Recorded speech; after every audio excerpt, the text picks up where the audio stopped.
ஆகாஷ்வாணி சுழல் விளக்கு நேயர்கள் கேட்கவிருக்கும் செய்திக் கட்டுரை தேர்வு நடைமுறைகளில் வெளிப்படைத்தன்மையை உறுதி செய்வதற்கான மத்திய அரசின் சீர்திருத்த நடவடிக்கைகள் குறித்த ஒரு பார்வை.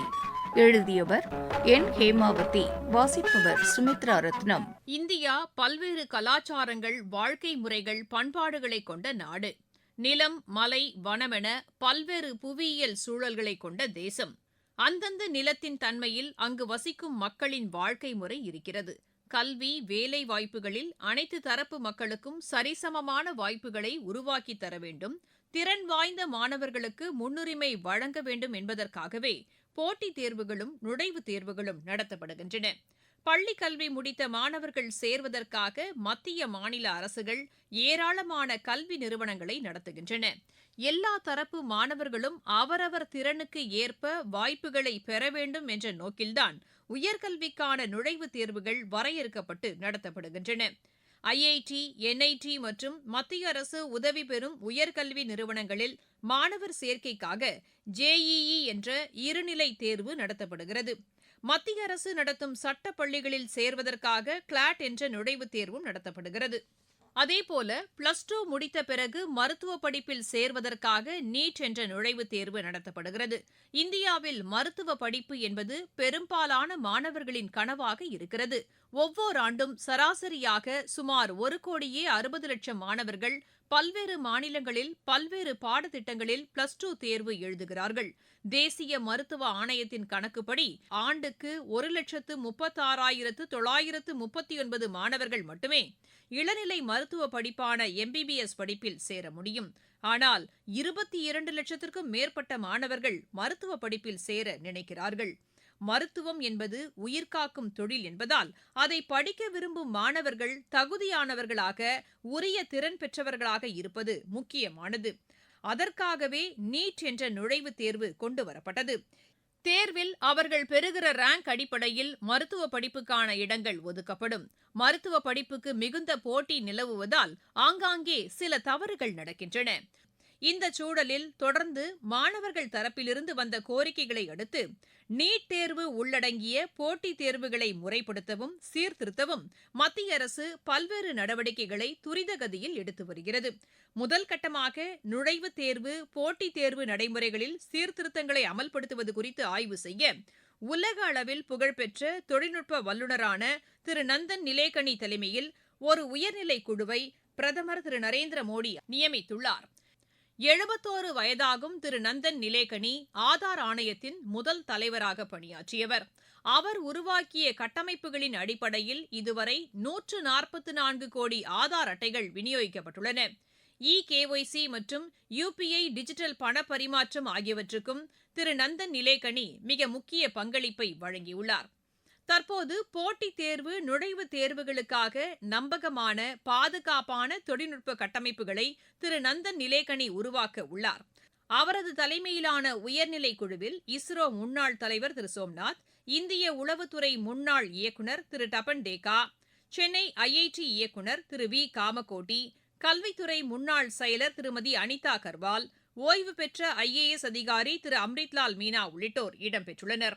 இந்த குழு நாடு முழுவதும் நடைபெறும் போட்டித் தேர்வுகளின் வெளிப்படைத்தன்மையை உறுதி செய்யும். இஸ்ரோ நிறுவனத்தின் முன்னாள் தலைவர் திரு சோம்நாத் ராக்கெட் விஞ்ஞானி என்று அழைக்கப்படுகிறார். அவர் இஸ்ரோவில் பணியாற்றிய போது துல்லியமான திட்டமிடலுக்காக அனைவராலும் பாராட்ட பெற்றவர். இக்கட்டான சூழல்களை திறம்பட கையாள்வது, தவறுகளை துல்லியமாக கண்டறிவது, அனைத்து தரப்பு நிபுணர்களையும் ஒன்றிணைப்பது உள்ளிட்ட தலைமை பண்புகளுக்காக திரு சோம்நாத் குழுவில் இணைக்கப்பட்டுள்ளார். சென்னை IIT இயக்குநர் திரு காமகோட்டி அடிப்படையில் கணினி விஞ்ஞானி ஆவார். கணினி வடிவமைப்பு, செயற்கை நுண்ணறிவு, சைபர் பாதுகாப்பு உள்ளிட்ட பல்வேறு துறைகளில் அவர் திறம்பட செயல்பட்டு வருகிறார். பொதுத் தேர்வு, நுழைவுத் தேர்வு வினாத்தாள்களை திருத்தும் பணியை நேர்த்தியாக மேற்கொள்ள அவர் மிக முக்கிய பங்களிப்பை வழங்க உள்ளார். வினாத்தாள் கசிவை தடுப்பது, தேர்வில் ஆள் மாறாட்டங்களை தடுப்பது, தேர்வு தொடர்பான உளவு தகவல்களை திரட்டுவது ஆகியவற்றுக்காக இந்திய உளவுத்துறையின் முன்னாள் இயக்குநர் திரு தபன் டேகா நியமிக்கப்பட்டுள்ளார். முன்னாள் கல்வித்துறை செயலாளர் திருமதி அனிதா கர்வால் பள்ளிக் கல்வி, பொதுத் தேர்வு, கல்வித்துறை நிர்வாகத்தில் மிகுந்த அனுபவம் கொண்டவர். அவர் கல்வித்துறை செயலாளராக இருந்தபோது பல்வேறு சீர்திருத்தங்கள் அமல் செய்யப்பட்டன. இவற்றை கருத்தில் கொண்டு அவர் குழுவில் சேர்க்கப்பட்டுள்ளார். ஓய்வு பெற்ற IAS அதிகாரியான திரு அம்ரித்பால் மீனா சரக்கு போக்குவரத்து துறையின் நிபுணராக கருதப்படுகிறார். போட்டித் தேர்வு, நுழைவுத் தேர்வு வினாத்தாள்களை வாகனங்களில் கொண்டு செல்லும் போதுதான் பெரும்பாலும் வினாத்தாள் கசிகிறது. இதை தடுக்க திரு அம்ரித்பால் மீனா முக்கிய வியூகங்களை வகுப்பார். நாடாளுமன்றத்தில் தேர்வு முறைகேடுகள் தடுப்பு சட்டத்திருத்த மசோதாவை மத்திய அமைச்சர் டாக்டர் ஜிதேந்திர சிங் மக்களவையில் அறிமுகம் செய்தார். 2024 உருவாக்கப்பட்டு தற்போது வரை நடைமுறையில் இருக்கும் நுழைவுத் தேர்வு சட்டத்தை விட பல மடங்கு வலிமையாகவும் குற்றம் இழைப்போரை கடுமையாக தண்டிப்பதாகவும் இந்த சட்டம் உருவாக்கப்பட்டுள்ளது. முந்தைய சட்டப்படி ஒரு நபர் முறைகேடான வழியில் தேர்வு எழுதினாலோ முறைகேடாக நடந்தாலோ அவருக்கு 3 முதல் 5 ஆண்டுகள் வரை சிறையும் 10 லட்சம் ரூபாய் வரை அபராதமும் விதிக்கப்படும். புதிய சட்ட திருத்தப்படி முறையற்ற வகையில் தேர்வுகளை எழுதுவது கண்டறியப்பட்டால் 5 முதல் 10 ஆண்டுகள் வரை சிறை தண்டனையும் 50 லட்சம் ரூபாய் வரை அபராதமும் விதிக்கப்படும். தேர்வு சேவையை வழங்கும் நிறுவனங்கள் முறைகேடுகளில் ஈடுபட்டால் முன்பு 1 கோடி ரூபாய் வரை அபராதம் விதிக்கப்பட்ட நிலையில் புதிய சட்ட திருத்தப்படி 5 கோடி ரூபாய் வரை அபராதம் விதிக்கப்படும். தேர்வு நடத்துவதற்கான செலவு தொகையும் அவரிடமிருந்து வசூலிக்கப்படும். 8 ஆண்டுகளுக்கு பொதுத் தேர்வு தொடர்பான எந்த ஒரு பொறுப்பிலிருந்தும் அந்த நிறுவனம் விலக்கி வைக்கப்படும். இந்த வகை குற்றத்தில் ஈடுபடும் சேவைதாரருக்கு இப்போதுள்ள சட்டப்படி 3 முதல் 5 ஆண்டுகள் சிறை தண்டனை விதிக்கப்படுகிறது. 4 ஆண்டுகள் தடை விதிக்கப்படுவதாக இருந்தது. இனிமேல் 8 ஆண்டுகள் தடை விதிக்கப்படும். சேவை வழங்குநருக்கு பொறுப்பாளராக இருப்போர் தேர்வு முறைகேட்டில் ஈடுபட்டது உறுதியானால் முந்தைய சட்டப்படி 3 முதல் 10 ஆண்டுகள் சிறை தண்டனையும் 1 கோடி ரூபாய் வரை அபராதமும் விதிக்கப்பட்டிருந்தது. இந்த புதிய சட்ட திருத்தப்படி குறைந்தபட்ச தண்டனையே 5 ஆண்டுகளாகவும் அதிகபட்ச அபராதமாக 5 கோடி ரூபாய் வரையும் விதிக்கப்படலாம். தேர்வு முறைகேட்டில் திட்டமிட்டு செயல்பட்டிருப்பது கண்டறியப்பட்டால் 2024 சட்டத்தில் 5 முதல் 10 ஆண்டுகள் சிறை தண்டனையும் 1 கோடிக்கும் குறைவான அபராதமும் விதிக்கப்பட்டு வந்தது. தற்போதைய புதிய சட்ட திருத்தப்படி குறைந்தபட்ச சிறை 7 ஆண்டுகளாகவும் குறைந்தபட்ச அபராதம் 10 கோடி ரூபாய் வரையும் விதிக்கப்படலாம். இந்த புதிய சட்ட திருத்தத்தில் விரைவான போலீஸ் விசாரணை, வழக்கு விசாரணைக்காக 12A, 12B ஆகிய 2 பிரிவுகள் புதிதாக சேர்க்கப்பட்டுள்ளன. அதன்படி தேர்வு முறைகேடுகள் தொடர்பாக விசாரிக்கும் மத்திய விசாரணை முகமையோ அல்லது சிறப்பு விசாரணை குழுவோ அதன் விசாரணையை மத்திய அரசு பரிந்துரைத்த காலத்திலிருந்து 2 மாதங்களுக்குள் முடிக்க வேண்டும். மேலும் இச்சட்ட திருத்தம் இதன் கீழ் வரும் குற்றங்களை விசாரிக்க தேவைப்படும் இடங்களில் ஒரு சிறப்பு பணிப்படையை அமைப்பதற்கான அதிகாரத்தை மத்திய அரசுக்கு வழங்குகிறது. குற்றப்பத்திரிகை தாக்கல் செய்யப்பட்ட பின் வழக்கு விசாரணையை நீதிமன்றங்கள் தினசரி நடத்த வேண்டும். அனைத்து விதமான சாட்சிகளையும் விசாரிக்க வேண்டும்.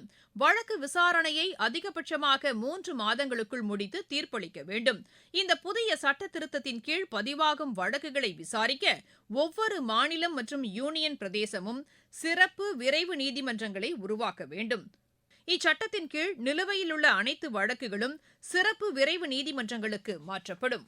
இந்த சட்டத்தின் கீழ் வழக்கு விசாரணை முடிந்து சிறப்பு விரைவு நீதிமன்றத்தால் வழங்கப்படும் தீர்ப்புகளில் தண்டனை பெற்றவர்கள் அதற்கு எதிராக உயர்நீதிமன்றத்தில் 2 நீதிபதிகள் அமர்வில் மேல்முறையீடு செய்யலாம்.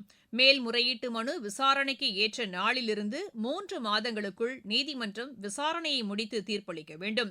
90 நாட்களுக்கு பிறகு எந்த ஒரு மேல்முறையீடும் ஏற்றுக்கொள்ளப்படாது. இந்த சட்ட திருத்த மசோதா நாடாளுமன்றத்தில் நிறைவேறியது. இந்த சட்டம் நடைமுறைக்கு வந்த பிறகு போட்டித் தேர்வுகள், நுழைவுத் தேர்வுகளில் நிச்சயம் முறைகேடுகள் இருக்காது. தகுதி வாய்ந்த மாணவர்கள் மட்டுமே இந்த தேர்வுகளில் சிறப்பிடம் பெறுவார்கள். உயர்கல்வியில் நிச்சயம் தரம் உறுதி செய்யப்படும். நேயர்கள் இதுவரை கேட்ட செய்தி கட்டுரை தேர்வு நடைமுறைகளில் வெளிப்படைத்தன்மையை உறுதி செய்வதற்கான மத்திய அரசின் சீர்திருத்த நடவடிக்கைகள் குறித்த ஒரு பார்வை.